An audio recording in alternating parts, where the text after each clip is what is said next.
Hi, you're listening to Comic Reflections, episode 60. I'm Nicholas Prom. And I'm Jeff Barnhart. This is kind of a special episode, Jeff. This is your 25th episode on the show. Wow. Yeah. Man, so a little milestone. So, yeah. Well, here's to about 2,500 more. Okay. Oh, no. Oh, before we get really started, I want to just mention that Comic Reflections is a proud member of the Rhymes with Geek Comics Podcast Network. You can find our show and plenty of other really great podcasts about comic books at rhymeswithgeek.com. What does rhyme with geek, I wonder? Meek, leak, freak, teak. Yeah.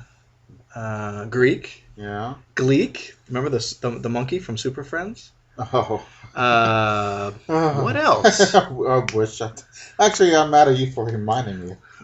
Weak. Yeah. Okay, I'm sure that's enough. Yeah. Okay, so let's start with Green Lantern. Or should we start with the? You want to talk about the Captain America trailer? Yes. The Winter Soldier? Mm-hmm. Okay, so what's the story, Jeff? I know you have something to say about this. I'm kind of worried. They're on a great... Marvel has got some great movies. Yeah. And the Hulk... I've not seen the second one. The first one It's really good. The second one's great. Okay, but I didn't see the first. But I thought you said you did see the first one. Yeah, I did. Yeah. Sorry. Yeah. And they're on a great roll. But it takes one major disaster, and it ends. And I'm worried that Winter Soldier might be. Could it possibly be as meh as Iron Man 2? I mean, and that was still okay. Yeah, it was okay. And it was still a hit movie. I don't think even if this next Captain America movie isn't any great shakes, I don't think it's going to derail the franchise. Yeah, but it might. And it will end sometime. It will not go on forever. And 50 years from now, they'll not be making Avenger movies and all that stuff. Well, it'll be another series of them, I'm sure. Or it might be a reboot. But it'll end someday. Yeah. And I don't want to end it now because I enjoy them. Well, right. There's many things I'm looking forward to. I think, each of the big three members of the Avengers are going to have a trilogy. Mm-hmm. Maybe. Maybe. I mean, we've got Thor: The Dark World coming soon, and that should be great. I was underwhelmed by the preview for that, but... Well, let's see the movie and see how it goes. Right. That's only 2 minutes of the movie. Yeah, but the 2 minutes are scientifically put together by experts in order to entice you to watch the movie. Right, okay. And if I'm not... And that can be done better.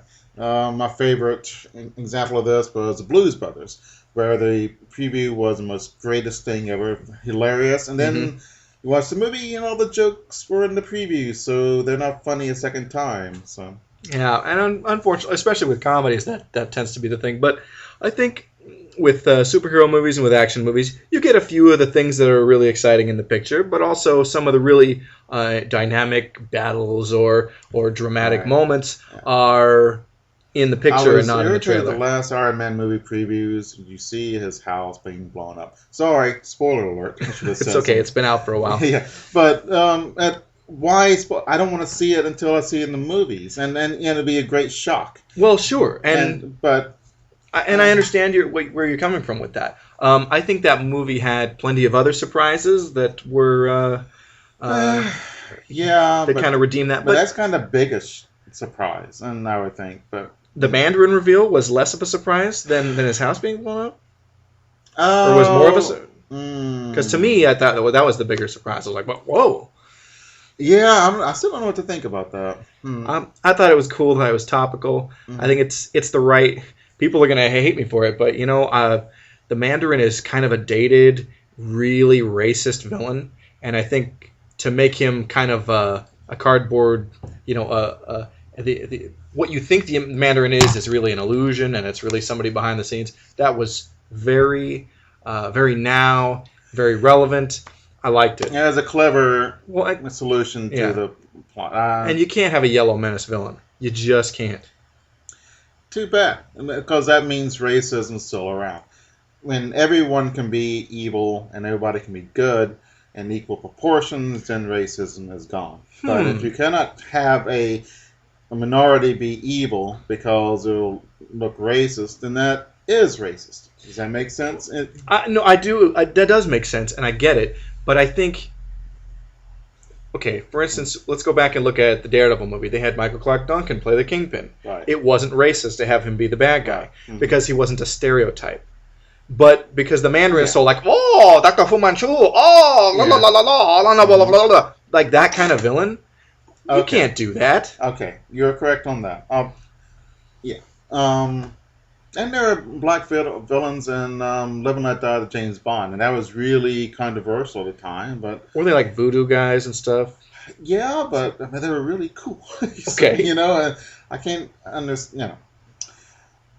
Well, that makes sense because wasn't he fighting guys in Haiti? Like that was right. the well, then it's not racist then. Yeah. It's everything's larger than life because they're supervillains. Right. So in that context, it works. Yeah. They weren't racial stereotypes. It was something garish, and I don't know. In that setting, I don't think it's racist. But yeah. But about the Captain America trailer, let's go back. Oh, the political thing is I don't know. I sort of. When you try to get pretentious in a comic book, or any kind of popular art, it's very dangerous to the medium. As in, are you talking about the scene when Captain America says to Nick Fury, like, "Look, this isn't freedom, this is fear." Yeah, and he's against that. I'm worried that's going to be badly done.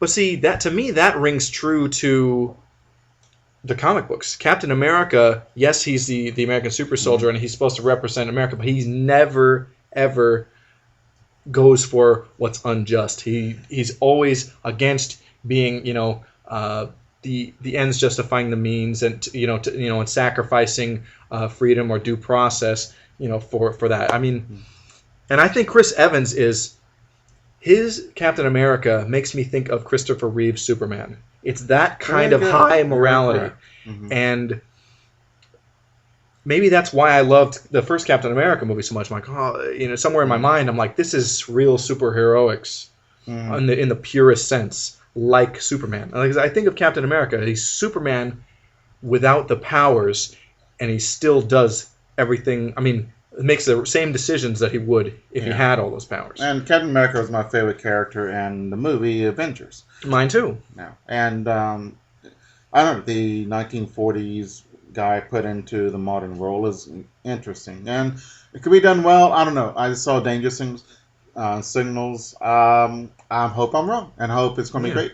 And I don't wish it evil or bad, but I did not like seeing the helicarrier blown up, and they did that with the Enterprise and Star Trek movies, and that irritates the fire out of me. And I don't mind them doing it, but don't tell me they're doing it in a preview. Right, because that should be like a huge moment in the movie. You're like, oh man, the Enterprise blows up, or oh, the Shield helicarrier.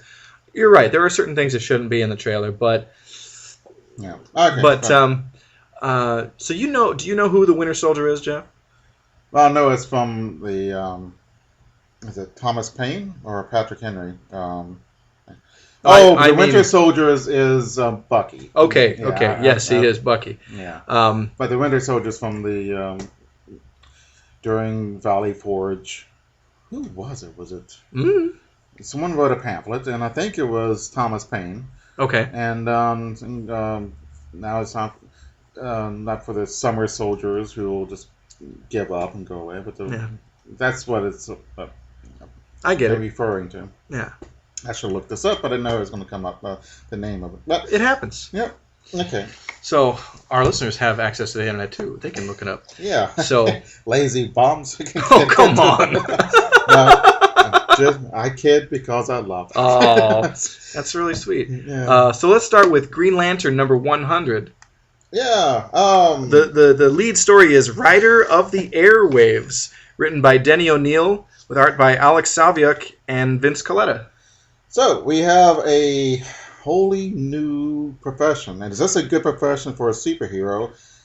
A truck driver. I was so glad that you brought this up. Hal Jordan is now a truck driver, an owner-operator.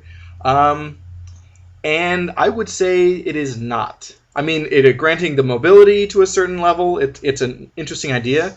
But the fact is, you wouldn't be a truck driver very long if you had to ditch Look, I worked in warehouses, and I dealt with truckers, long haul and local, all day. Mm-hmm. And if you're late, which Hal Jordan would invariably be if he had to go off on missions all the time, you're not going to stay in business.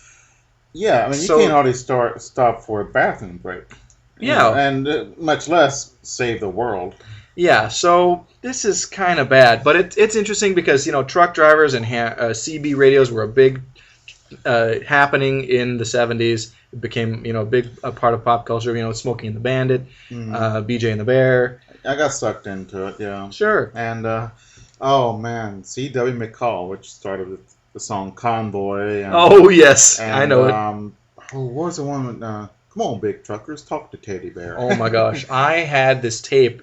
And it just died like a few weeks ago. And it was so many of these trucker CB songs. Mm-hmm. Some of them are good, and some of them are really bad. But yeah, it's Sturgeon's Law, of course. Of course. But yeah, there's all kinds of stuff like Giddy Up Go. I'm sure you remember that one. No, I don't. About like a trucker who lost track of his family, but his little boy named his truck Giddy Up. He named his truck Giddy Up Go after something his little boy said, and he lost track of his family. And then his son grew up and became a trucker, and they reunited because he saw the thing on his truck said Giddy Up Go. Oh, I'm kind of tearing up now. That's great. Yeah. Why is this country music able to make sad songs, but you really don't get sad songs in rock and roll? Because if you do sad songs and rock and roll, it becomes like The Cure, just depressing. Oh, country music helps you work through sad stuff, It's sad, and there's a difference between sad and depressing, or sad and I don't know. I don't know. It's sad songs and rock and roll. It's hard for me to just immediately think of one. There used to be the my boyfriend died in a car wreck and all that, which was they're great, but recent ones, a sad Van Halen song. I don't know. I can't even think of one. I'm kind of laughing because you're saying recent music, and then Van Halen comes up. Oh, well, yeah. But I know what you mean. It's the closest thing is I remember in the '80s all the power ballads. You have the sad guy, the breakup song, but it's just a trick to get groupies. It's not even like something real and heartfelt. It's kind of manufactured. But anyway, I don't know. So Hal Jordan is a trucker. Oh, sorry for this. No, it's good. Yeah, CB radios at this time was just huge, and even the First Lady had one, and all kinds of stuff. Oh man, Mrs. Carter? No, it was I think Betty Ford. Oh, is this the Ford administration? I mean, no, but it was going during that. Oh, okay. So, Oh, I think it's funny that Itty is on the road with Hal too. Itty, his little alien friend. Is he invisible to everybody, or does everyone see? Well, here's the thing. He's easy to hide because he's so small. Mm-hmm. He could just go into his pocket or something. I don't know. It's silly. Yeah. The CB is glowing green. Of course. Is it a construct? A ring construct? Yeah. Maybe. Huh. Okay. All right. Well, so he hears on the radio someone calling for help. Yeah. So We're 2 pages in. Yeah. 13 minutes in the show. 2 pages in. Oh man. I amuse myself. Me too. Well, so this lovely lady trucker. So this is science fiction. Yeah. Seriously. Is in trouble, oh my gosh. And she is able to talk on a CB with her hands tied. Now, how is that? Because even if you use your tongue to activate it, you couldn't talk into the speaker. Unless, it's fiction. But I do say, actually, when I worked in warehouses, I did meet, like one time, there was a nice-looking lady who was a local CDL driver. Mm-hmm. But mostly it was just creepy long-haul truckers who were like ex-con pedophile creepers. Yeah. They're really oddball people. The guys aren't GQ standards either. So right. And neither am I, for that matter. So, but some people were stealing her truck. So the GL comes and saves the day with a big bear. Yeah, I love it. He makes this grizzly bear or something out of Green Lantern energy or whatever. Yeah. See, that's one of the most fun things is like, hey, here's a big pair of scissors, or whatever. Yeah, it's sort of... But he meets Airwave, and this is the new Airwave. Airwave transports himself through radio waves, so of course that's how the CB comes into play. Mm-hmm. And I think that's probably why the trucker job was kind of written into the story to like test the waters. Like, can we have Airwave be Hal's sidekick? Yeah. His name is Hal Jordan, right? Yeah, the Airwaves is also named Hal Jordan. Yes, he is I think the son or grandson of a Golden Age hero named Airwave, and we read a single Airwave story before. One of your first episodes. Who was in a backup story, and I think Action Comics. Something like that. I don't remember that at all. So. It's okay. Remember, you thought like his girlfriend knows his secret identity. What's up with that? Okay. Yeah, high school kid. But yeah. Oh, okay, I remember that. Yeah. And who is this goofball villain that's introduced in the story? Master Tech. Yeah. But he's kind of cool. He's not taking over the world. He just wants to make money, which I like. It's a different... Well, I like those kinds of supervillains a lot because, okay, it's easy. And when you have the supervillain for hire, you can always get those cool stories where the crime syndicate hires like 5 supervillains to take care of somebody. That's awesome. Yeah. He's a goofball. He's got a cool fist weapon, though. Broadcast director, which is a lousy name for something that cool looking. Yeah. Yeah, I mean, broadcast. It sounds like it's this gauntlet that like manipulates some kind of energy. Mm-hmm. I think radio waves. That's like the whole theme of this story. Yeah. Oh man. I'm expecting Burt Reynolds on the next page. It does look like Burt Reynolds. Oh, do you think that's what it might be supposed to be like Smokey and the Bandit? Yeah, except he's got blonde, curly hair. But he's got the Burt Reynolds stash. So anyway, this guy I think he was hired to like take out some truck shipment. Hey, kind of like in The Food Profiteers, that story in Justice Traps the Guilty. That classic tale of daring dude. So anyway, Green Lantern and Airwave team up and take this guy down. And it's kind of a lead into like maybe this guy will be the new sidekick, but obviously doesn't last. I guess not. And he's related. He's related. He's like his nephew or cousin that he'd never met before, who's also named Hal. But we have a 2-page depiction of the first 100 issues of GL. Yeah, and 1960, July to August. Yeah, and this is it's interesting. It's just giving the story writing and artist credits for the first 100 issues of Green Lantern. Mm-hmm. An interesting omission are like the handful of issues that were in Showcase before he got his own book. Mm-hmm. But still pretty cool. I was looking through here and I learned that there's a couple issues of Green Lantern that Wally Wood worked on, and now I'm like, I must read those. I like me some Wally Wood. Yeah. So there's a great backup story in this issue with Green Arrow and the Black Canary, and the story is called Beware the Blazing Inferno, written by Elliot S. Magan, with art by Mike Grell and Vince Coletta. Yeah, Green Arrow is fighting some, what is these people? They're mobsters or something. Sure. And Black Canary too. Yeah, and what's his name? The Speedy is in this band, and I wrote a note here. It's either a really bad name or a really great name.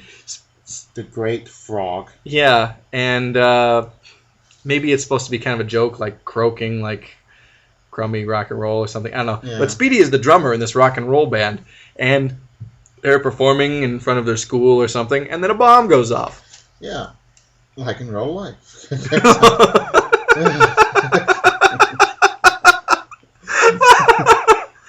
Oh. All right, we got this wonderful little story. I'm not sure it's a main story, but subplot. Yeah, and maybe it might be the real plot. Okay.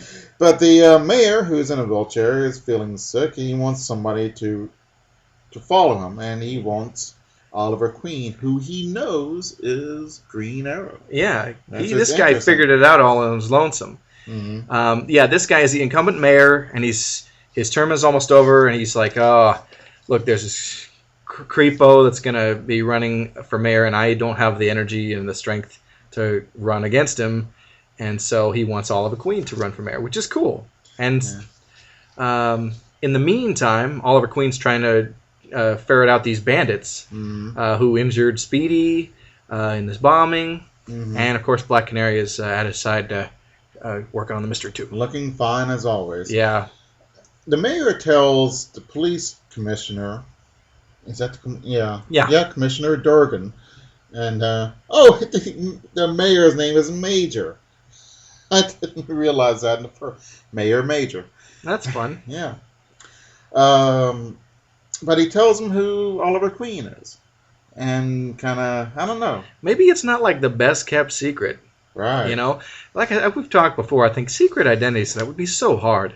It's like, if you have superpowers, I think your superhero identity, it's smarter to just that be your only identity. Right. You know? And everybody wants to be able to Hulk out or turn into Superman because when something bad happens, it's a great, daydream and all this. But having a singular identity, just the superhero, would work for the superpowered guys. But guys like Green Arrow and Batman, I mean, they have the resources to try, and, because they're both rich guys, to try and kind of circumvent or avoid their identity being exposed. But being that they're such public figures, I just like, come on, it's gonna get out, Yeah, we get the little story that Oliver Queen lost his money. Oh yeah, that's right. And it's mysterious, so I'm sure there's a story behind that. Okay, man. The bad guys left these obvious clues that a 5-year-old could follow. They left the receipts and stuff like that, and it's just Now, did they leave him to lure our heroes into a trap, or just because they're dumb? Apparently because they're dumb. Okay. So, and it's just of course the people doing it are some kind of street gang. And they're in control by these businessmen. Oh, okay. Businessmen. And, Speedy hit somebody with his crutch. That's right, because Speedy got hurt in the bombing. But he's not out of the fight. Right. So, but yeah, Green Arrow kind of gets to the bottom of all this, and in the epilogue, he decides that he is going to run for mayor. Yeah, the problem with Oliver, I love his stash and beard. It's really cool, but it's a dead giveaway. I know. How many people have that? Nobody has. It's so distinct. Even in his 60s, it wouldn't be that. And blonde, and he could color it different color when he's in mufti or whatever. But plus, you would think that kind of beard as a false beard to wear instead of like a mask would be smart and be like clean shaven or whatever. Right. But then again, that would get like ripped off plenty in fights and stuff. Yeah. So. But then, yeah. But he's like, who's going to? No one has voted for someone with a beard since Grover. No, I think Grover Cleveland was the first president clean shaven. He just had a mustache instead of a beard. And I don't think that. I mean, think of a bearded politician. Yeah, it's kind of like when was the last time you saw a bald president? Right, Eisenhower. Well, a bald elected president. I mean, because... He was elected? No. I know Eisenhower was elected. Yeah.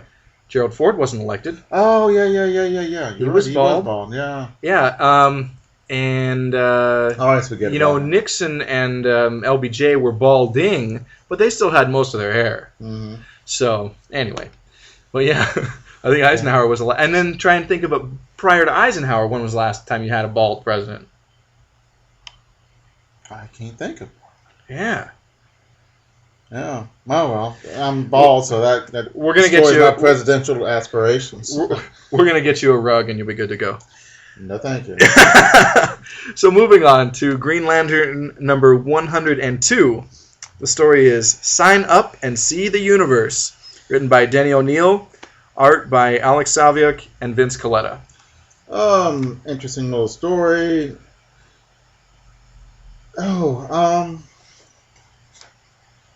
A spaceship comes down and tries to get people to go see the universe. Yeah, but I like there's a kind of a trick in the first few pages. You see what looks like Hal Jordan being killed by these aliens, but it turns out to be an entirely other Green Lantern. You don't see his face until like page 4. Right, and that fooled me. So yeah, cool looking aliens. Yeah, they're kind of purpley and just neat. I don't know. Mm-hmm. Well, the aliens come down and bust open a dam. Yeah. Yeah. Wow, the other Green Lantern looks really different. Oh, no, he looks like he's got a cat mask on, or he's a kiss groupie. Yeah, it's just kind of a weird looking guy. But all right, so Green Lantern fixes the dam, and he makes a green shield. I don't know. Sometimes I groan, sometimes I laugh, or something when the constructs. Yeah. Oh, so the alien is a runaway slave. Yeah. And he comes to offer people like tours of the galaxy, but really he's going to use them as slaves. He's going to use their electrical impulses of their bodies to power his ship. Mm-hmm. Yeah. Yeah. The Guardians are in this. What's going on with them? They're telling Hal something. They can't. They're going to warn him that if he goes in outer space, he's going to die, and they can't get a hold of him. That's weird. Don't they usually contact him directly through the ring? Something's going on. Something's maybe disrupting some I think stuff. the spaceship is. Okay. So Black Canary is Hal's. Is this Black Canary? Who is this? Yeah, it's Black Canary. Is it? Yeah. I thought it was. Oh, maybe I'm wrong. It's hang on, Carol Ferris. Carol Ferris. Okay. Yeah. Yeah. I'm not so sure about that. Oh no, it is. That's right. That's right. My bad. It is Black Canary. It's Dinah Lance, and she has black hair. So, what color is her hair really? Is it blonde? It's black. She wears a blonde wig. That's okay. right. My bad. I was trying to remember the story. It's been about a week for me. Yeah. You want to talk about these house ants? Yeah. Steel is a white guy, and last time I looked, he was black. So here's the thing: this original Steel was a Golden Age character, and this guy is a cyborg. He's a cyborg super soldier, and I'm not even sure if he was actually in the Golden Age. I think he was a character that Roy Thomas created in the 70s in his Justice Society revival. But he got his own book for about 5 issues. Before the DC implosion caused its cancellation abruptly. But we actually have the first issue of that we'll read for the show at some point in the future. But yeah, Dinah has broken up with Ollie temporarily, and she's like, screw it, I'm going to go with the aliens. Go into outer space. Yeah. But think, like, she's been to space before. She's in the Justice League. Oh, that's true. Don't you think, like, she would have, like, be a little more suspicious of this guy? Yeah, exactly. She seems very naive. So she doesn't, she already knows what it is like out there, and he just goober comes by, and yeah. It's like she's doing it just to spite Ollie. Yeah. Yeah, it's kind of dumb. That's what she disappoints me. Yeah. But Ollie hitches a ride, and,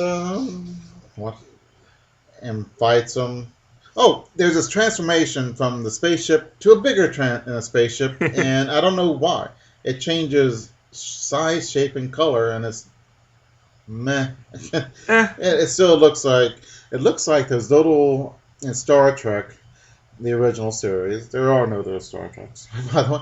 Unless you're talking about the movies, but for me anyway, the shuttlecraft. The shuttlecraft. And they're just getting larger. Yeah. No, it starts off looking like a pack of cigarettes, then it looks like a shuttlecraft. Well, why couldn't the form we saw originally have been a disguise, like an illusion, like on Doctor Who, the TARDIS can look like different things, or it's supposed to be able to look like different things. What's the point? It looks like a spaceship on both of them, and it doesn't look like an evil spaceship when it changes. And it is... I don't know. Yeah, but they 3 panels. This is really important, but I don't know why it's important. Okay. Oh. So Ollie fights the alien and gets Black Canary free. Where's Hal? Is he like out of the Oh, picture he for now? is. He's almost dead. Oh, that's right. He wasn't he trapped somewhere or something? Okay, Saving our sorry butts from the right. dam, and he got whacked by some kind of beam, and he's about to drown. Oh, okay. Yeah, I like Black Canary's new cut-off T-shirt Sure. outfit. Oh, fan service there. Yeah. She's in her civilian clothes in that story. So, Mhm. was that a cliffhanger or did they? Yes, aren't they always? Not quite, but Let's I have not a as well. feeling that everything will turn out okay. Yeah. Wouldn't it be awesome if it didn't? Just once, hey, they died. Now we got a new surprise. We got a new superhero. Oh man. Uh, So this next comic we've got is definitely a first for this show, because we have never talked about westerns at all.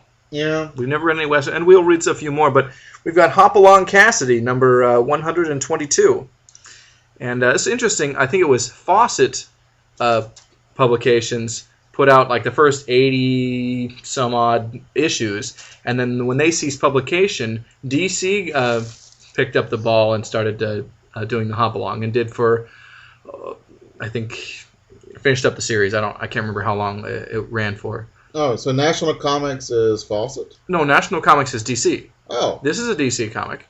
well, I'll be darned. It's well done. Let me ask you something. Yes. First glance, and this is kind of a surprise. Would you care to venture a guess at who the artist is on this book? He did all 3 stories in this issue. I am not good at that. Could it be? I want to say Kurt Swan, but That's a very good guess, and I was thinking either Kurt Swan or Russ Heath, perhaps, because this looks kind of like his Sea Devils kind of artwork. Mm-hmm. But surprise, surprise, this is Gene Colan. Completely unrecognizable. Remember, he did some of that Daredevil stuff. The Daredevil when we fight in the Leapfrog and Mr. Fear that we read. Yeah. It's his signature style he had not developed yet. This is very nice stuff, but it's just doesn't look at all like him. But yeah, he did all the pencils on this issue. And the lead story is called The Rocking Horse Bandit, written by John Broome, with art by Gene Colan and inks by Joe Giella. Let's do all 3 at the same time. They all 3 have the same good points and same bad points. Clever ideas with a bad finish. And, Okay. I mean, it is... Oh. Okay. So, The Rocking Horse Bandits. This guy dreams of how to... Commit crimes, right? Commit crimes and get away. And it works all the time. And... how does this dream work? But it's a cool idea that they explained it. And I don't know how you could explain it. I mean, it was just coincidence that they got away every time. And Hopalong, who's got white hair, he looks so he must be like 70, is just... Yeah, he's bland.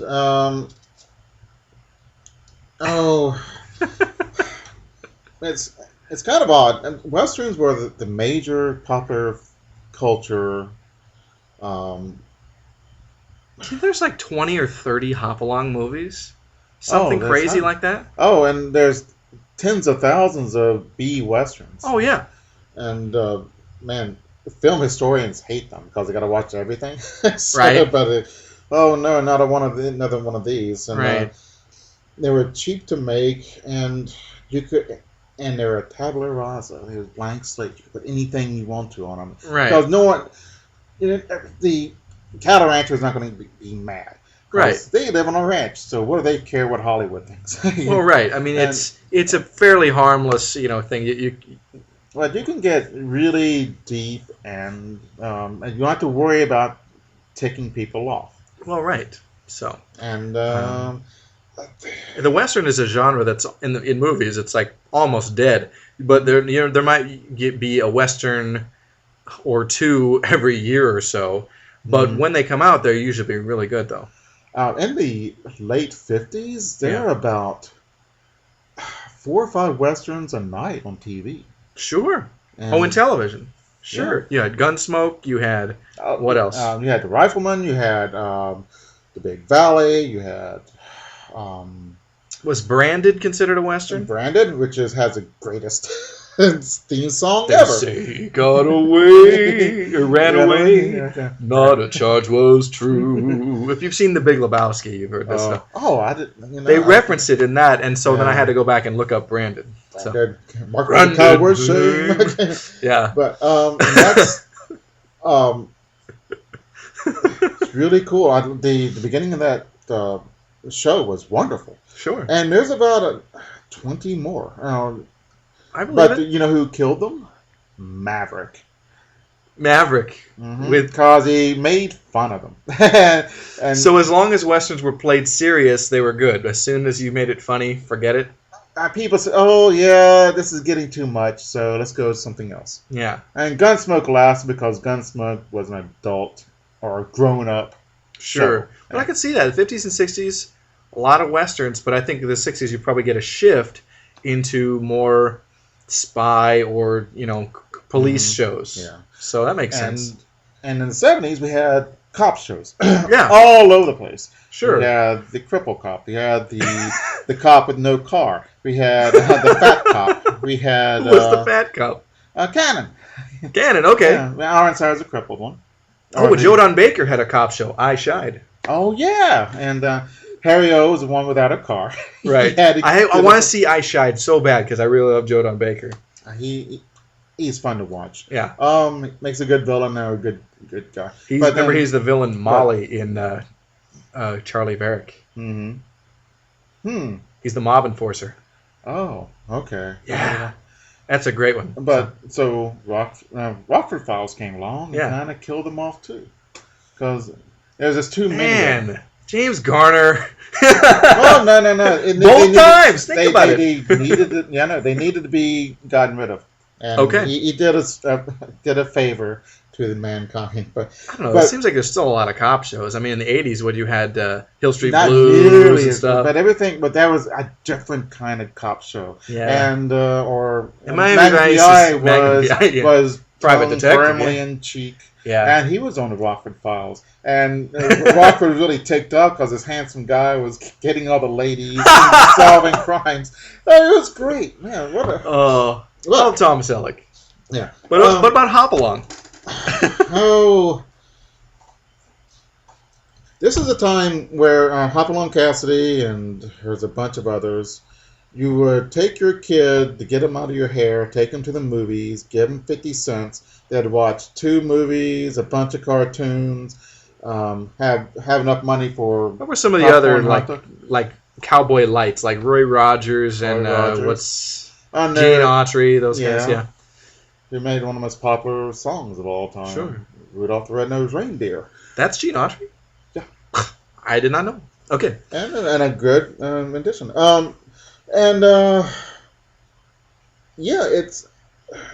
It's super important. Man, actually, I wish I could have experienced going to the movies about 4 or 5 hours and then watching a crap load of movies like that, a bunch of other kids. It must have been fun. Well, yeah, because then you always had like 2 or 3 features, plus a newsreel, a cartoon, maybe shorts, a travelogue. And the features probably weren't great, but hey, you're without your parents and without your kids. And they were like, yes, the kids are gone. Right. So, hey, win for everybody. Yeah. So, right on. But anyway, Hopalong, man, he's got a huge hat. Yes, he does. This is like massive, man. And it never falls off. No, never got shot off either. Good grief! You'd think that the bad guys would see him coming a mile away with this hat. Mm-hmm. But yeah, he's helped. Okay, he's helped by a friendly Indian who's not bad. There's. And people say that the American Indians are treated bad in movies. That's very early. And towards the 40s, they become a lot less stereotypical. And, right. And John Ford had a lot to do with that because even in Fort Apache, where the Apaches were the adversaries, they still had their side, and they had a good point. and they were brave foes. Well, and, right, and had honor. I think the noble savage portrayal of Native Americans, although still racist, serves him far better than just the straight villains that is just incorrect that they were played previously. So, I don't think they were portrayed so much as noble savages as well. No, I haven't seen Fort Apache, so I'm not using that as an example. But the noble savage who can sense danger on the wind and all that stuff is absurd too. Because if they could do all that, guess what? They would have won the Indian Wars. Right. Because the tracking skills and their sensing all kind of stuff that you'll see in some movies is practically superhuman. Right. And not to say that the Apaches gave the United States Cavalry a lot of trouble. Yeah. But okay, so we have this. Oh, we had some Red Man's magic. Yeah, which is kind of weird. The one page filler. Yeah. By the way, Hopalong caught those bandits. These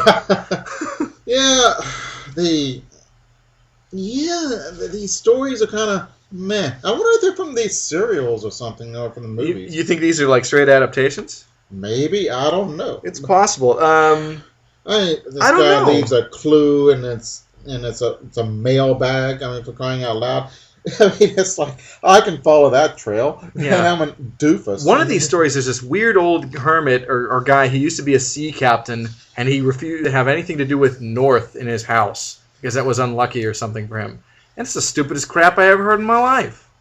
There was a joke character it's early in the 40s about this Claghorn, Foghorn, or something like that. Foghorn Leghorn is that But rooster. that's who they got, who they used. Really? They got this from this original guy who hated everything North, and his little emblem was him on top of a I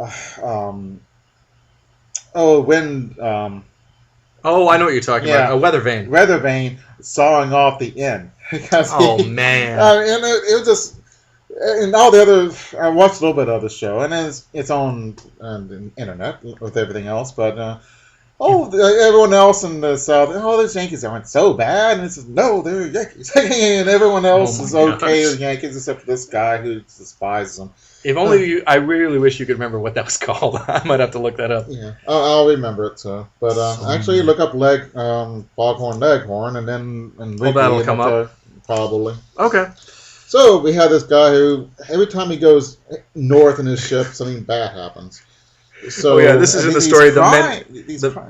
These crimes are happening, and they're all south or east or west, no north. So Hopalong thinks that this guy might be a suspect, but he doesn't really think so because it's too easy, probably. Yeah, and turns out it's not. So the end. Man, it is lame. It's lame. I love the art though. Yeah, and I was so surprised when I looked it up because there's no credits in the comic. When I looked it up to find this was Gene Colan's art. Mm-hmm. It's really beautiful. It's probably the best thing about this comic, and it's just mind-boggling how different it looks than his later work. Maybe it's for younger kids, and I'm not giving him his due. I mean, it is kind of exciting. He's having adventures and doing things. Yeah. There was a time when comic books were just for kids. Yeah. And that time is now. No. Okay. The Secret of Super Gorillas. Now, hang on. This is House of Mystery number 118. And yes, the lead story is Secret of the Super Gorillas. No writing credits. Nobody wanted to take the blame. But nice art by Howard Sherman. Oh, okay. These scientists on this... I know you're super amused by this, Jeff. Yeah, I guess I am. You love anything with apes. Yes, I hate every ape I see, from chimpanzee to chimpanzee. Thank you, Simpsons. These scientists on this island, and they're doing experiments on these apes.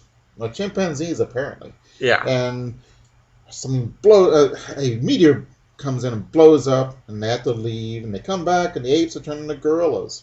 Or the chimpanzees turn into gorillas. And they're smart. Yeah, and they capture them. Yeah. Oh, okay.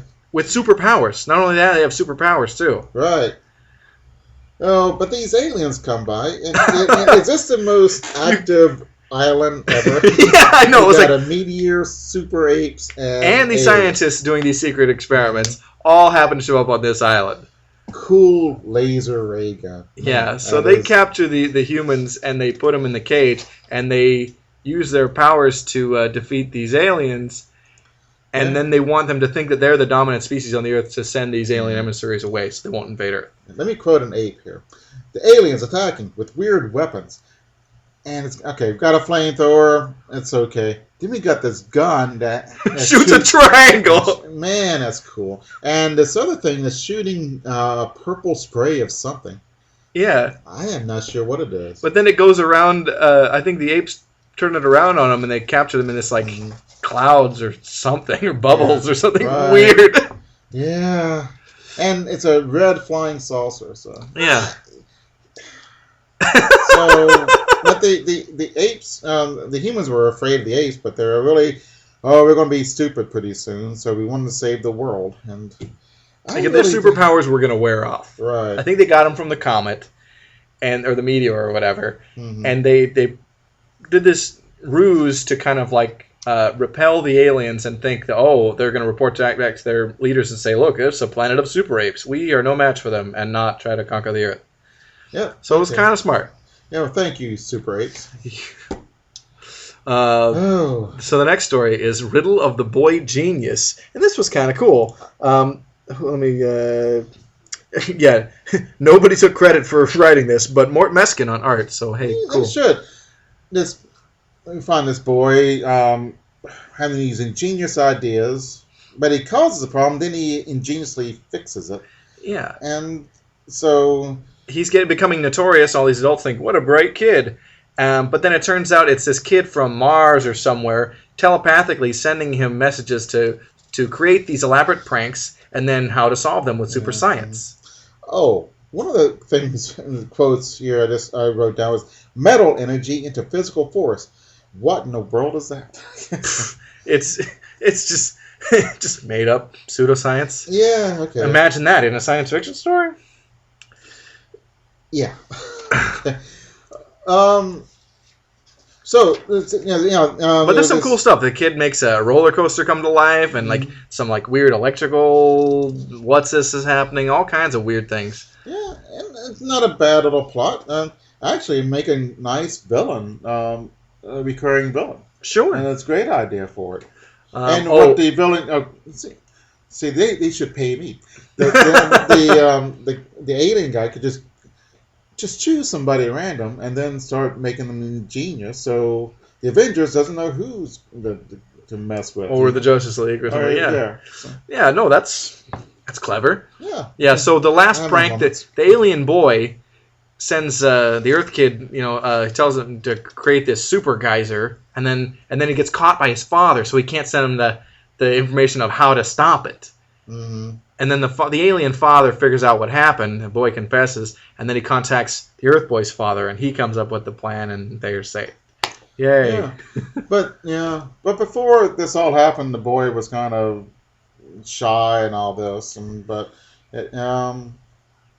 actually the boy solves the problem. Yeah. And and so he's pretty clever, but he's not a super genius. Right. But then he gets friends after this. Yeah, because he gets So not a bad story at all. I like the fathers figuring it out, and for the last 30, 40 years, parents and public fiction are stupid. They don't know anything. They're lame and they're just out of it. Right, I get it. Before that, fathers knows best. Well, father usually does know best, and they've lived and. They don't have these stupid ideas that the kids today think that they're the first ones to ever think of it, and then we thought that too back in the 70s. Yeah, that didn't work out. It's interesting, the culture shift. So I think the last story in this book. Oh, you're forgetting about Peter Porkchops. Oh, another public service announcement. It's one pager. Go ahead. Peter Porkchops in The Secret of the Happy Pig. Yeah, this. Oh man. This mouse is feeling bad, and this Peter Porkchops is really happy.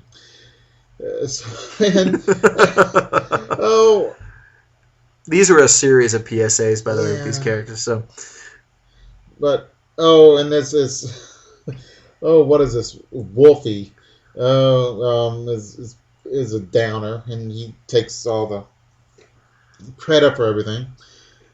Oh, yeah, but then Peter Porkchops realizes that he's becoming like Wolfie, as in he's being a downer. Yeah. So Should just be happy that you can do the things you can do. Right. Don't try to be like anybody else. Like, oh, because he was like, oh, Peter Porkchop, you can swim really good, or whatever else. I just suck. So I don't know. Yeah, not bad, I guess. All right, the Sorcerer Squad. Yeah, oh, the mystery of the Sorcerer Squad. This is hang on, we got art by Ruben Moriera. No writing credits. Bugs me. Did you notice there's probably the first Negro character even supporting that I've seen in a Silver Age story? This police officer. Really? Yeah. No, I did not He's in the splash panel there. This? See? Yeah. Okay. And then I say Negro because that's what they would have said then. But and then you'll see him in several other panels in the story. It's not. Yeah. It's interesting. And luckily, he's not the most scared guy. There's a white cop who's really afraid. Yeah. He's shaking. He's got the shake lines. Oh, yeah. But the thing is, you put a black guy in a position of authority. And this is kind of revolutionary because this is like 1962. What's his name? Ruben Moriera. So, cool name. So, Hispanic guy. He's the artist. I read up on him and then I forgot everything about him. Oh, okay. But, there's an auction and they're selling 3 magic wands. Yeah. Discovered by Pliny the Elder. Yeah. And now Pliny was from what society? He was a Roman, and That's he right. was killed by Vesuvius at Pompeii. Oh man. So,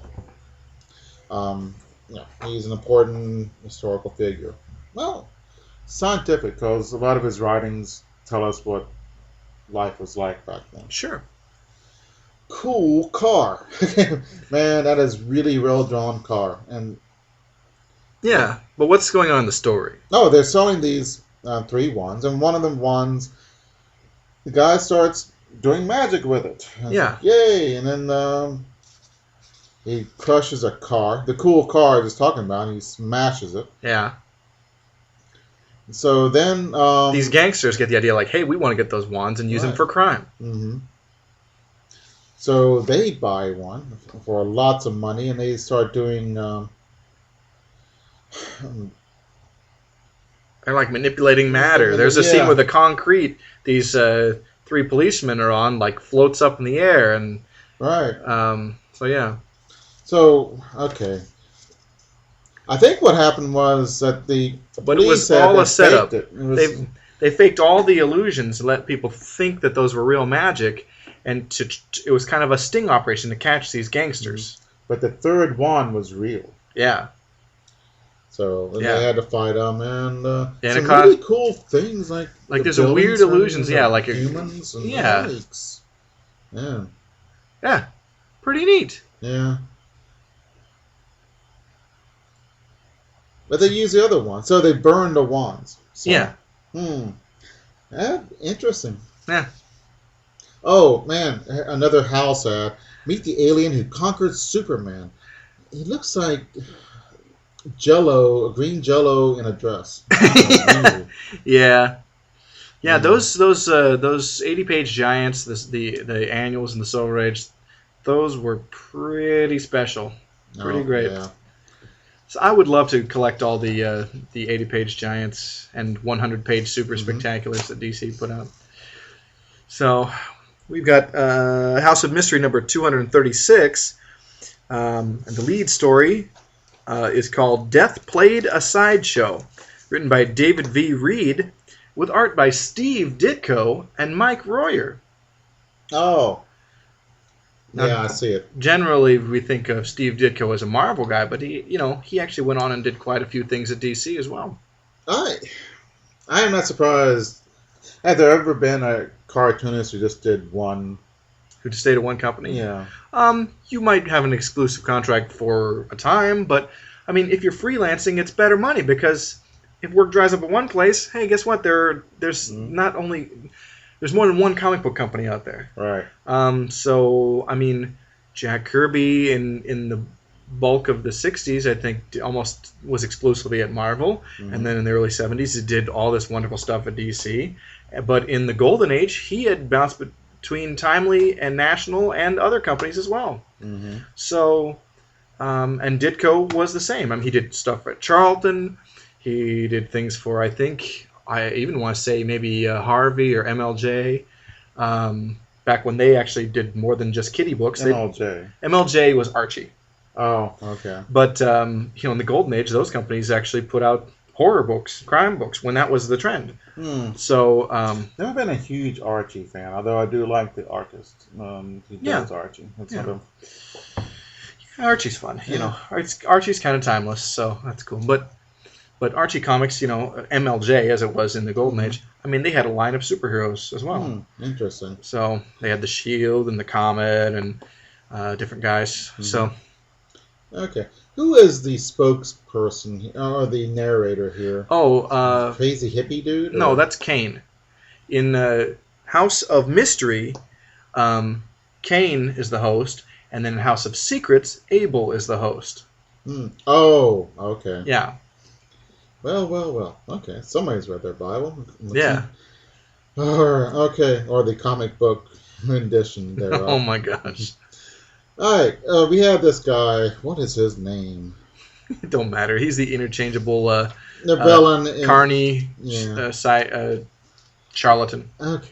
What he's doing is this boy wants this girl really bad, so he goes to the carnival show and wants his fortune. How to get this girl? So he gives him some money, and the guy and the what's his name? Karnak or whatever. Karnak, yeah. That's not it, but we'll just call him the Great Karnak. Tries to burn the dollars, but they don't burn. Right. So, your heart is not pure. So, you need more money. So the boy gets more and more money, and of course and this guy switches it out. He lets this counterfeit money be burned, and then this guy pockets the real money the kid brings him. So. Yeah, so $500, which is a fortune back then. Yeah, it is. That's a good chunk of money now. Yeah, what does this kid, kill himself or something? Oh no, this guy realizes this guy's a phony and goes to get his money back, and then the guy murders him. Right. And then makes it look like a suicide. So his friends know the score. Yeah. And so they get together, and they're going to scare the guy and think he's a ghost. Yeah. And so the evil guy is scared by a ghost and confesses to the police. Yeah. But then the twist is the kid who was dressed up to spook him, he got lost or something and didn't actually show up. So this was really the ghost of their dead friend. Yeah. And haunted him. So everyone got flop sweat and was really astonished at. Yeah. Oh my God. Yeah. So yeah. Yeah. So he confesses everything. Yeah. Okay. So it's cool. There's only 2 stories in this issue. Which is fine by me. Yeah, me too. Although this is a creepy one. Yeah, this one, it's called Deep Sleep. It's written by Jack Olick with pencils by Paul Kirchner and inked by Neil Adams, which is odd that they would have him ink something. It's probably just he was around and needed somebody to ink it, because usually he's just really popular penciler. It's weird that he would just, hey Neil, can you ink this? Yeah. This is interesting. One of the characters. Who are these people? The Trent curse? Is that the Trents? Okay. They have a curse of being buried alive, and one of the guys is explaining about this, and he's got his mouth open, looking scary. And the next thing we see is a kind of a gargoyle. Looks like Laocoon. I think I'm pronouncing that incorrectly, but Laocoon? Yeah. What is it? When the Greeks were going against Troy, Laocoon saw the wooden horse and said, "This is fake."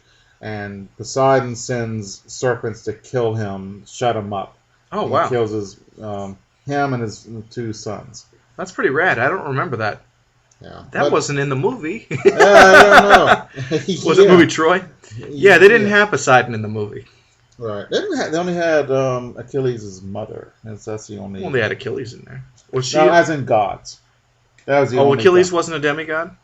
Well, I'm saying gods. I didn't say okay. demigods. Okay. There's only one god, and that was. She may have been a demigod for that matter. I don't know. It don't matter. But Achilles was in it. That was a good movie. Troy? I liked it. I didn't. So okay. Well, okay. Agree to disagree. I mean, it's actually a candlestick. Okay. but the gargoyle looks like the man screaming. Oh yeah. He's got a big snake. And he's holding and he's screaming. So the trends say, please don't let us, if we die. Don't bury us or don't embalm us or something. No, we got this little signal. So if we wake up, we'll call you. So they're narcoleptics, really? I don't know. Maybe. Or who knows? Yeah. So his wife dies. So they put the string on her finger so she can call. So they're sitting up late. And Trent's friend who's helping out says, "Oh, this is a bunch of nonsense. He's about to go crazy. So let's put him to sleep with some drug pills." So Trent goes to sleep. The friend goes to sleep. And they wake up and they go to the grave, and she has been awakened, and she was alive, and she tried, and then she suffocated, and So we end up with the two guys going insane.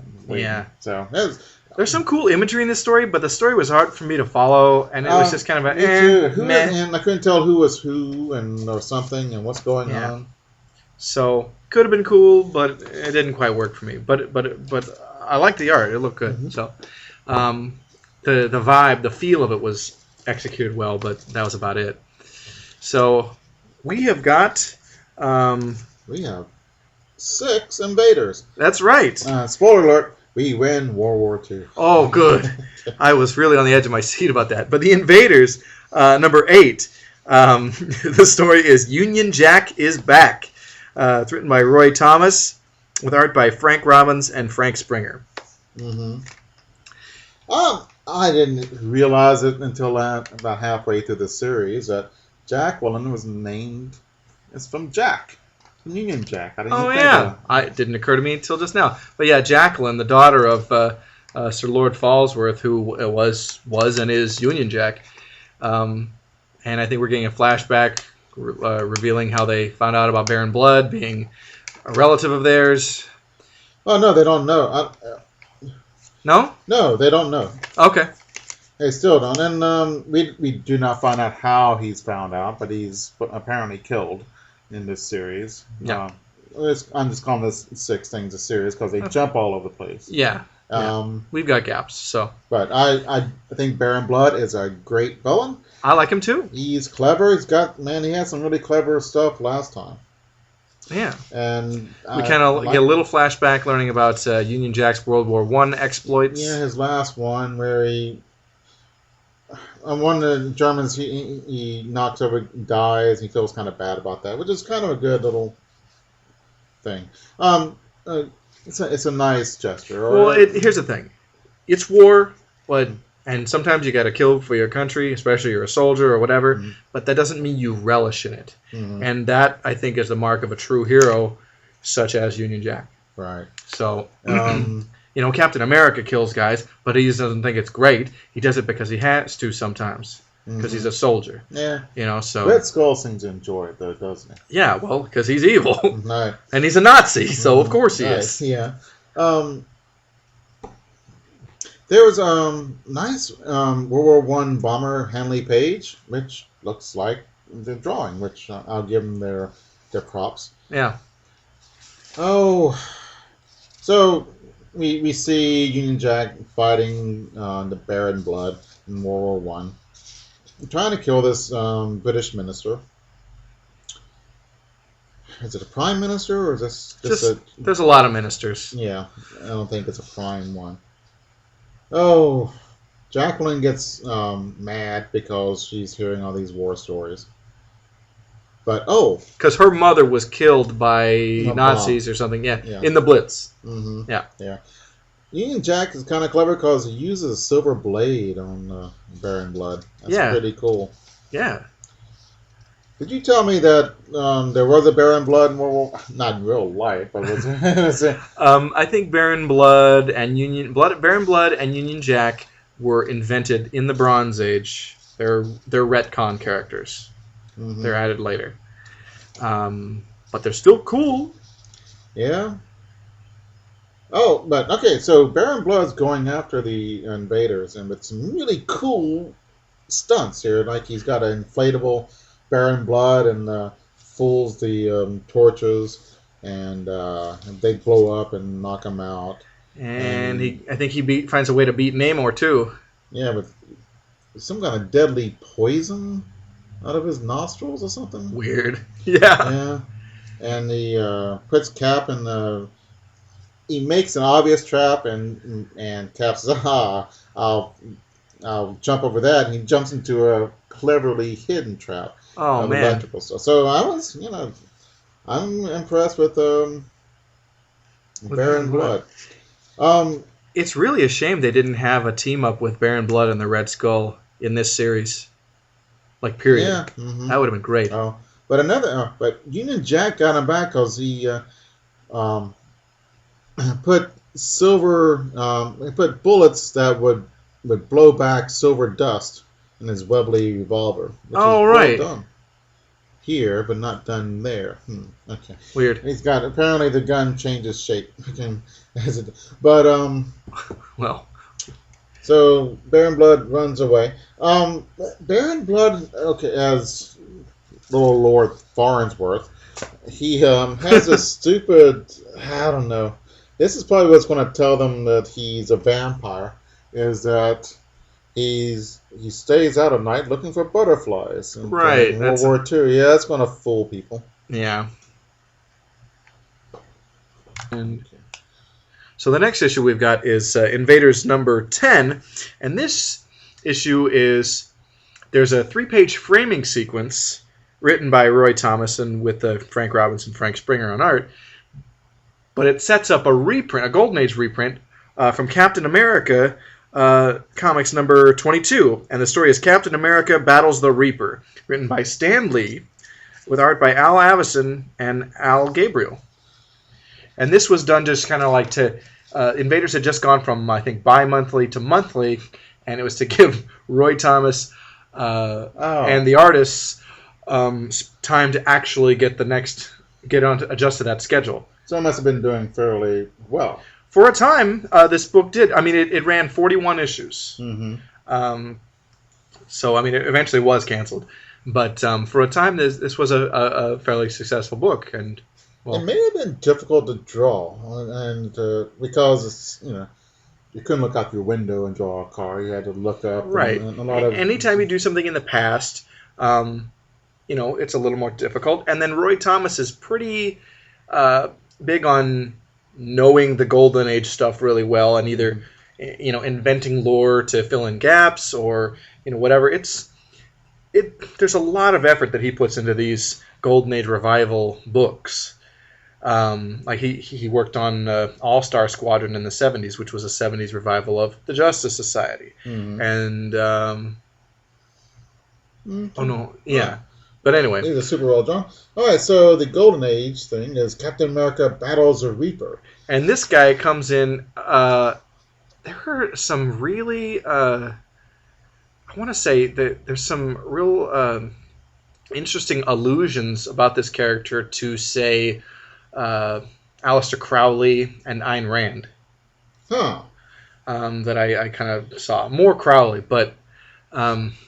so it's kind of heebie-jeebie time with that. But anyway... I'm not sure Ayn Rand was really famous at that time of World War II, was she? I think she was... I don't know. I think she was starting to come around. I want to say... I'll have to look it up, but I'm pretty sure she was starting to hit her stride in the 40s. So more Crowley, I think. Yeah. I don't think... Ayn Rand doesn't want people breaking the law unless it's... like that. No, I think this was Crowley. My mistake. I'm thinking of something else that made me think of Ayn Rand. Objectivism. There's you can have a conversation about objectivism, and most people do. But it's got good and bad. But I think lawlessness is not one of the no. tenets of it. I'm remembering incorrectly. There's something else that I read that connected to that. But this is very written in the 70s because there's people who wanted, total chaos, and sure. there are anarchists around who wants no government, and it's nuts. To me, the whole idea of anarchism is like shooting yourself in the foot, because infrastructure keeps you from having the big guy come bop you on the head whenever he feels like it, right, and take all your things. Yeah, having a government is actually a good thing. Yeah, so, you can argue how much government, but to say no government, it's naive. Anarchy doesn't work. If you get 8 of your friends together, or even 5, and order a pizza, tell me how anarchy works then. Yeah. You argue about it for an hour, and then somebody says, "This is what we're going to do," and then okay, and that's how. It works. Somebody just says, "All right," just gives in. That's not anarchy. Well, it's anarchy until nobody pulls out a sword and slits somebody's throat and says, "No, I want pepperoni." Yeah, Right. But it is kind of anarchy until someone takes command. Sure. And so pure democracy, pure anarchy is not going to work. So, but anyway, Hitler himself sends the Reaper, he carries a scythe around and he looks like Father Time. He sends him to America to give speeches to stir up anti-American sentiment. He wants people to break out into lawlessness. Everybody evil in this Golden Age thing has their mouth open with a horrible leer. Sure. And Hitler, it looks like the Joker almost. Sure. Oh, the Reaper is kind of, he's got a scythe and he's got this big, long, bushy billy goat beard. And it's stringy, actually, not bushy. Yeah. And he's bald. I don't see him being this. He goes and makes these speeches. I don't see how anybody would take this character seriously. Yeah, he wears a long robe. He looks like your grandpa or a homeless person. You think you're going to fill up stadiums and listen to this guy? Yeah, what a load of hooey. Yeah. But he tells people kind of what they want to hear. I don't have to obey any laws of God or man. Hey, wrong cool. Is right. Right is wrong. Everything you believe to be right is wrong. And then what you think is wrong is right. Although you can probably tell that to any college kid, and you'll probably be right.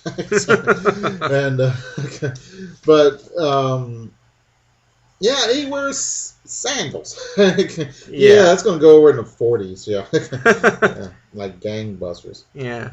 Oh, the villains are evil, which is a bad thing about comics. Is the villains are evil, or who are evil are also ugly, and that is a false presumption.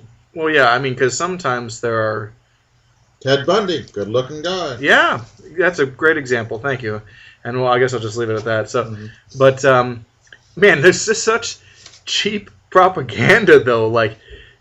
Captain America even gives a speech about, troublemakers being bad for America. And I'm like, well, that's kind of anti-free speech.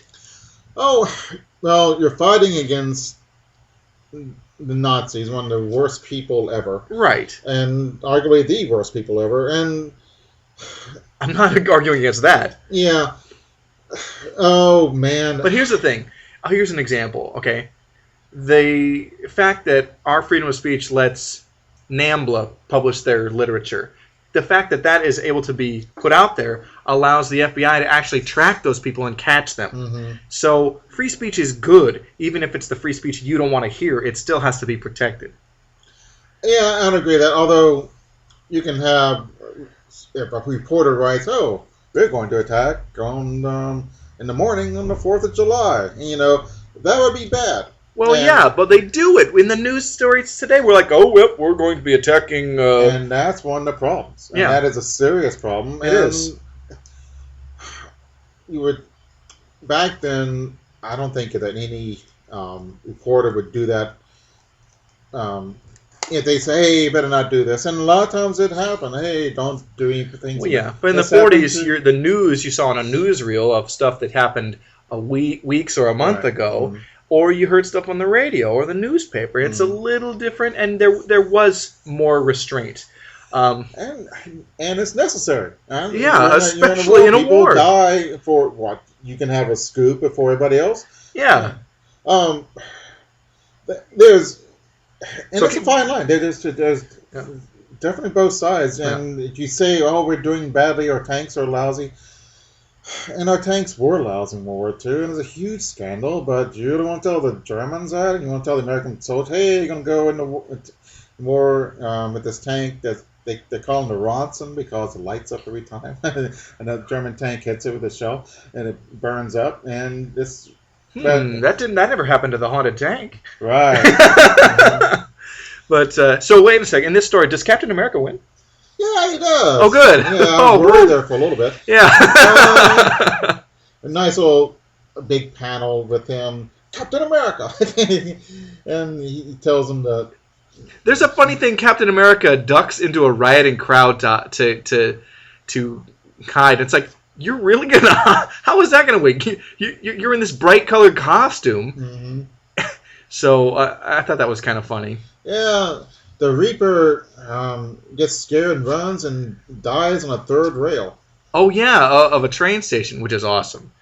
Yeah. So cool and then explosion, but of course they. I don't know. And then the last panel, Hitler's like face palming, like, "Oh, I can't believe the Reaper lost," or whatever. Yeah. So in the framing story, Jacqueline's injured and Union Jack's injured. Probably when they were killing in that battle with Baron Blood. Mm-hmm. Yeah. So, which leads into the very next issue, the Invaders number 11, and the story is The Night of the Blue Bullet. We had a Twinkie alert. Oh, and okay. It was a good one too. While you're looking for it, I'll give credits. Okay. Spider-Man versus the Fly. And, yeah. Not sure it was. It was kind of cool. Yeah, Spider-Man keeps Twinkies in his utility belt. Spider-Man has a utility belt? Apparently so. Okay. And wait, did the guys who did this actually ever read Spidey? maybe not.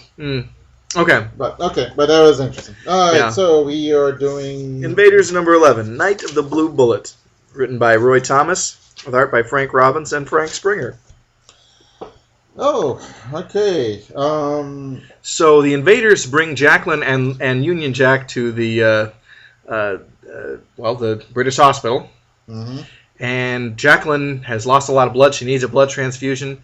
And Lord Falsworth, who is Union Jack, his legs have been crushed. He'll probably have to stop being Union Jack. Yeah, let's see. Torch is in super love with Jacqueline. And she's got a crush on Cap. Yeah. Of course. And Torch feels bad because he's an android. And there's a bunch of other fish in the sea. Yeah. So ironically, since she was bitten by Baron Blood and almost killed, she cannot accept any blood except for pure android blood, which turns her into a superhero, super fast. She can fly and is super fast. That's right, a Spitfire. Yeah. I think, does she call herself Spitfire this time? It might be the next one, but spoiler: she joins the Invaders. Mm-hmm. Go ahead. I was just going to say, Lord Falsworth does have to give up being Union Jack because he's basically crippled. Or does he? Or does he? But so in this hospital, they're making this blue bullet, Professor Gold. He's got a laboratory in the hospital, and it's like an armored thing. It's called the blue bullet, and yeah. It looks stupid. Yeah, but the Torch and Namor fight it, and surprise, they destroy the Namor wins and beats it. Yeah, he does. Yeah. So. We have Hang Loose. It's the Juice. Who's the Juice? O.J. Simpson. Yes, there's an advertisement for O.J. Simpson tennis shoes or football cleats. They call them Juice Mobiles. Yeah, man. Oh, if they only knew. Yeah. Oh, well. Yeah. The Juice. No one would be called that today. No one would get a nickname like that today. Why not? Even if your name was Orenthal James, would you? The juice. Well, there is a. I get it. OJ, the juice. I know, but is there a drug reference or something to that, or is it? No, but I just like it's kind of oddball kind of thing. Well, nicknames aren't the most serious topic. You know, there is. You know, did you know that Dr. J is not really a doctor? Oh my God! What is he now? Or did someone give him an honorary degree? Hey, sure, that'd be funny. Julius Dr. J. That'd be hilarious. Actually, my degree's in optometry. Yeah. You know? Which I wish that was my joke, but I stole it from something else, from television. Yeah. Yeah, Namor beats the Blue Bullet, and human. Yeah. Hey, that's that same Twinkie alert. Yeah. Spidey and the Fly. I didn't have to Not a great supervillain, the Fly. I mean, he's the natural prey of a spider. You know, like he's not that exciting. Yeah. Cool helmet though. Yeah. So, but Dr. Gold, who created it, the Blue Bullet, is captured, and that's kind of the end of the issue. Oh, and Torch is PO'd or angry because he thinks he's going to leave the Invaders because Jacqueline doesn't love him, even though he just saved her life.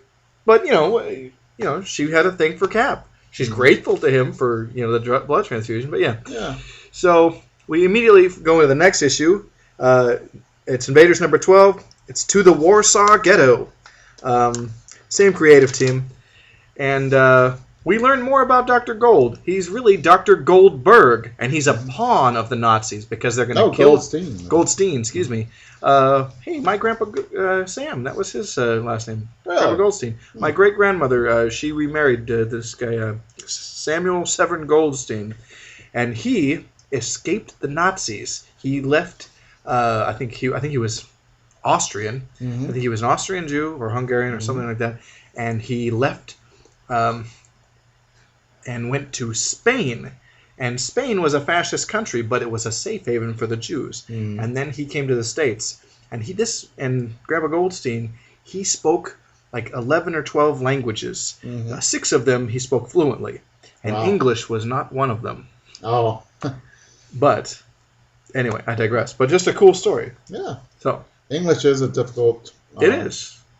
I mean, he spoke English well enough. Well, but it's English... Yeah, it's a difficult language to learn because there are so many exceptions. Yes. And we're polyglot of all kinds of languages. Yeah, but anyway, it's a strength and a weakness at the same time. But Dr. Goldstein, the Nazis are going to kill his brother if he doesn't build him this thing, and that's why he built it for the Nazis. Yeah. He has this little brother. Yeah. Called Jacob, who's going around looking for rocks. Yeah, he's a geologist. That's his thing. So, but when Goldstein leaves the Warsaw, Jacob would not come with him. Yeah. And I think it's a stupid reason, but they have to have a plot. He didn't want to go. Although there's a lot of stupid reasons why the real Jews did not leave Germany when they could have. Sure. You know. Oh, okay. We see Spitfire, which is Jacqueline's new superhero name. It looks really golden agey. Yeah.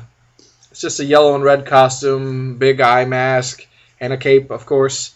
Where did the costume come from? She just must have pulled it out of thin air, but whatever. Yeah. And so they don't want her in her because she's a girl. But she insists on joining. So she runs around. They can't catch her. So, I guess she's going to have to be in because we can't catch her. Yeah. Oh. So they go looking for Dr. Goldstein's brother, who is about to build a golem to fight Nazis. We don't know that until the very end, do we? That's true. And then we don't have the issue with the golem, which is a shame, because that'd be cool. Yeah. They come in and they... It's interesting, the tanks, someone looks like they almost drew a correct Panzer Kampfwagen 4. Okay. And F. But they say, it doesn't look good enough, so they juiced it up. Or something. It's kind of odd, but it's... Oh, yeah, he mentions a golem. Mm-hmm. And let's see. So they fight the Germans, and the Germans knock them out with a gas grenade. Or they do the whole thing. We'll shoot them if you don't surrender. So, oh well, we gotta surrender. Yeah. Which is really a bad strategy. Yeah. So I think I have to say though, I enjoy this book, but that to me, I feel like the weakness of Golden Age revivals or doing hero stories with Golden Age heroes in that period is there's a lot of great superheroes, but really not that many supervillains. Yeah. And the Invaders, I think they try Except for Nazi Germany itself. Yeah. And we had the problem of the world. It's the world's greatest villain. I mean, almost every villain is based on Hitler. Sure. A lot of them are, and it's the aesthetics. The Nazi aesthetics were striking. Okay. Sure. And I don't know. All the imagery and all the things. You watch Triumph of the Will, and it's this gorgeous movie that's totally evil. This just extremely militaristic and disciplined society. It's so creepy. Their vision of reshaping the world is frightening, and also there's some there's some beauty to it in a twisted kind of way, and so the fascination with it is endless, and I get it. So I don't know. Well, the Nazi uniforms are designed by theater people. Sure. And they look great. And I hate that our uniforms in the service look awful. Yeah. Except for the Marine Corps. Because they look so regal in those SS outfits, and everything. Yeah. Even the Nazi soldier outfits look pretty swanky. They look compared to ours. Yeah. Yeah. But anyway. So we've got Invaders, skip forward a few issues to Invaders number 15.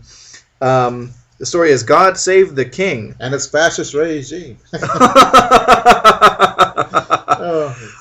Sex reference. Yeah, so the Invaders, they're around, they're in their war room, they're planning on what they're going to do next, and they're having an argument over what their plans are. Yeah, interesting they have 3 planes in their drawn well, a Stuka, a Focke-Wulf, and there's models kind of hanging over. That's kind of cool. Yeah, it's so funny. They're like, I'm with, Toro says, I'm with the Torch as they're having an argument. It's like, was there any doubt? You're his sidekick. Are you really going to disagree with him? Yeah. So the argument is about who are they? The Crusaders. There's this other team of superheroes that have popped up in England, and the Invaders are suspicious of them. And all of these characters are pastiches of other Golden Age characters not from Timely, but from other companies. We have Spirit of 76. Who is supposed to be like the Fightin' Yank. We have Dynamite. Who is like Dollman. Ghost Girl. Who is like the Phantom Lady. I should have known that. Yeah. Thunder Fist. Who, I don't know who that's supposed to be. Tommy Lightning.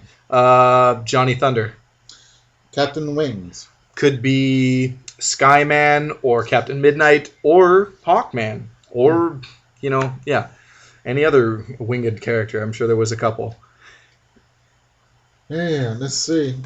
So there's a little bit of jealousy against the Crusaders because they're brand spanking new. Yep, and the British government are thinking they're pretty great, but it turns out their powers are they are good guys, but they're being manipulated by a Nazi fifth columnist named Alfie. Yeah, who is this Cockney guy. Oh my gosh, that's just the accent stuff. I tell you, I think my biggest pet peeve in comics is written accents, of butchering real words by trying to imply that it's speaking an accent.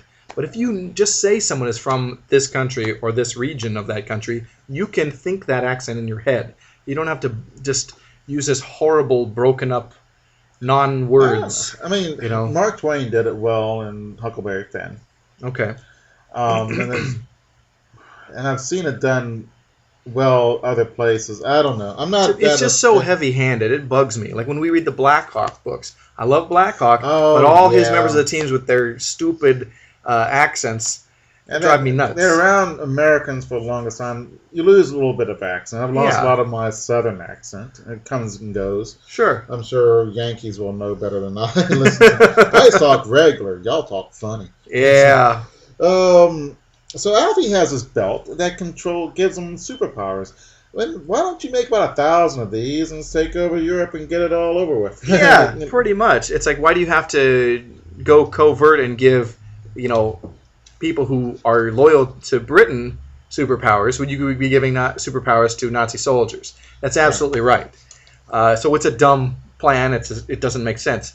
Oh my God! There's a bag of magic advertisement, and it looks like Rasputin there. Yeah. Weird. It is weird. Huh. That's kind of yikes. Yeah. So, but the story too can bring down the Tsar. Oh, but the Nazis they're using these Crusaders. They're using these doctored photos to imply that the invaders are Nazis and traitors, so that they're gonna use them to eliminate these guys. So. Mm-hmm. Yeah. It seems all so roundabout. Like, if the Nazis had this technology to give people superpowers, wouldn't you just use them to assassinate the invaders? Like, just have Nazi guys do it? Yeah, why not? Too clever by half. Yeah. So, the Crusaders are fighting the invaders. And, and then the Crusaders are... they figure out that they're being duped, and they turn on Alfie, and they lose their powers. Yeah, and Alfie's killed. Yeah. Twinkie alert. I don't understand what's going on in this. This is confusing. Oh, Spider-Man and a boxer? Yeah, but suppose... I don't think I read it, so... All right, dear Aldo, I want to get you before the ref can count 2. Sign, The Foe. This is a great name for a villain. Is it? Yeah, The Foe? Okay. Yeah, I think so. Beats a lot of them I've heard. Okay. And this... the ref is going 1, 2, and then he gets a hostess cupcakes thrown in his mouth, and apparently he's the bad guy, but I don't know how he knew that the referee was the foe. I don't know. And why would he be? Maybe Spider-Man's Spidey sense helped him to discern that this guy was not on the level. Which doesn't make sense because it's never used that way, but, whatever. It's a confuse occasion. Yep. So, oh, man, next issue, we meet Major Victory, but we don't. Yeah, because we don't have that one. So, we do have Invaders number 18, and the story is Enter the Mighty Destroyer, written by Roy Thomas, with art by Frank Robbins and Frank Springer. And the Destroyer is another Golden Age character that is revived in this book. And he looks awesome. Yeah.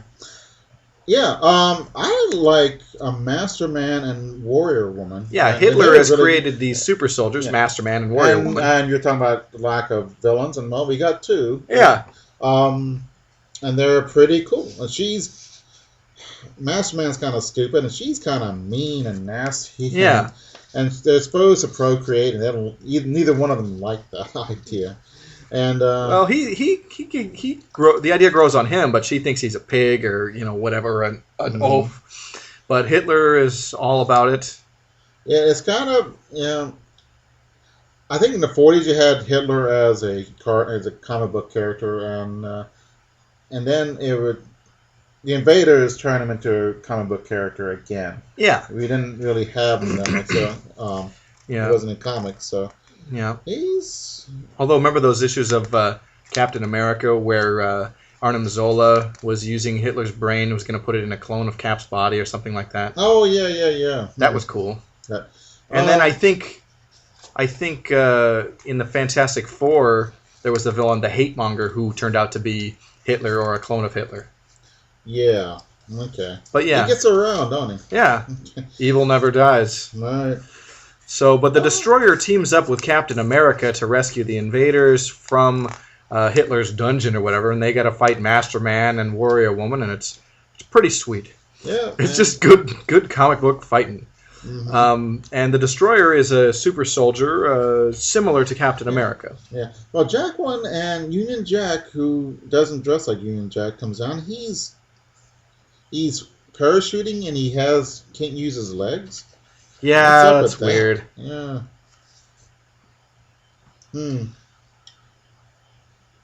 Yeah. Warrior Woman's kind of this big, beefy girl who's really strong. Yeah. It's kind of an interesting it's a new type of Think about villain it. now. She's a Nazi Wonder Woman. Mhm. Think about it that way. Yeah. So, it's cool. Mm-hmm. Yeah, let's see. And so Cap is thrown off the building, castle, but he comes back and saved by the mighty Destroyer. Yeah, so that's pretty cool. So our last book for today is from Gold Key Comics. It's Korak, Son of Tarzan. And this is number 31. And the lead story is Knights of Tandika, written by Gaylord Dubois, with art by Dan Spiegel.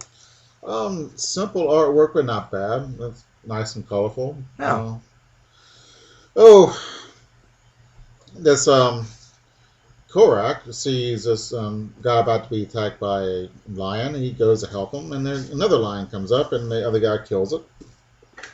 Supposedly, they got to hunt lions in their society to show how brave they are. Yeah. And bring back the skins to their queen, and she judged them. Yeah, and then you get to get married, and it's part of their whole rite of passage in that guy's society. Mm-hmm. So that's cool. And Korak brings back a skin too, and he picks this white girl who was captured by the tribe or something like that. Yeah, and she has a '60s do.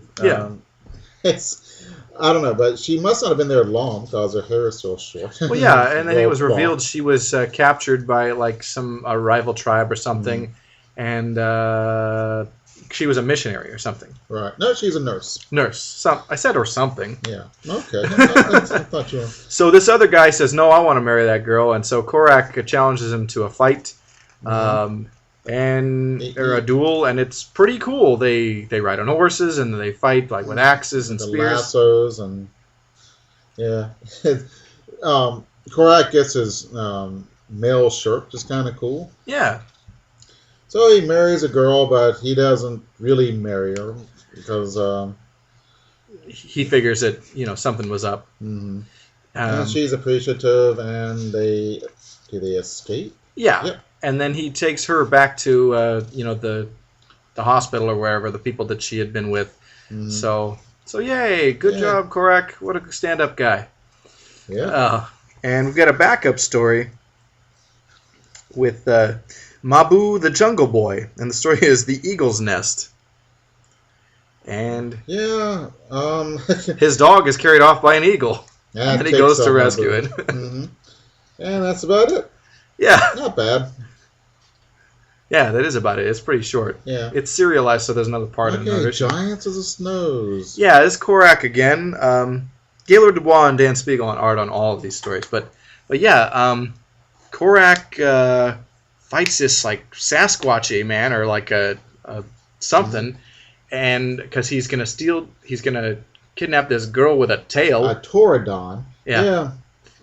This is all Edgar Rice Burroughs. I think this is part of that science fiction world that he had created. Mm-hmm. So it's pretty sweet. Yeah, it's kind of cool. I've read some not John Carter. Yeah, I read a John Carter, and I read the one where he's beneath the world, and there's a... Journey to the Center of the Earth. Or no, I know what you're talking about. It's At the Earth's Core, one of those, yeah. Mm-hmm. They're fun books. I just watched the movie John Carter, and I liked it. It was fun. Badly named. Yeah. They should have said Princess of Mars or John Carter of Mars. Then it's guy did Tarzan. John Carter. Who's that? I don't know. Exactly. It was poorly marketed, and the president of Disney lost his job. Yep. They blew it. $200 million being lost. They blew it because it's a good movie. I enjoyed it, and I would love to see those other. Because there's a whole long series of John Carter books. I'd love to see those made in the movies. Right. Ain't gonna happen now. Nope. I like that big dog. It was like I read a Jordan Carter comic. And that dog thing was in it. Yeah. What it's like Lockjaw almost. Yeah, it did remind me of Lockjaw a little bit. And the weird aliens were kind of cool. Yeah, I like them. They had they're sassy, had a lot of humor, and Did you notice the analogy between Civil War America and Civil War Mars and Native Americans and then those cool green people? I did not see that, but it's painfully obvious once you mentioned it. Yeah, but anyway, Korak rescues this girl with a tail, and then her people are appreciative.